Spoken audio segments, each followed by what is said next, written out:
Kung para sa'yo, para sa'yo. Amen? Kung umalis, kung nawala, anong ibig sabihin? Hindi para sa'yo. Kung bumalik, nananatili para sa'yo. So kailangan nating matuto. Tayong masyadong attached. Huwag tayong masyadong nakakapit sa mga bagay-bagay. Baka nilalabanan natin ang tinadhana ng Diyos sa atin. Let go of things that are not good for you. Bitawan mo dahil maniwala ka, may ibabalik na mas mabuti at maganda ang Diyos sa iyo.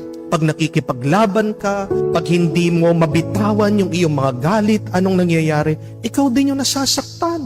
Amen? Meron po akong tinutulungan, nagka-counseling sila sa akin. Kahit na paano ko sila pag-usapin, ayaw, matigas yung puso, ayong mag-let go. Anong nangyari? Napakaliit na problema lang, dinala sa korte, nagdedemandahan. Ano yung epekto? Walang kapayapaan sa pamilya, kawawa yung mga bata. Tingnan niyo po yung ginagawa nila, no? Dahil lang hindi mo mabitawan yung sama ng loob mo.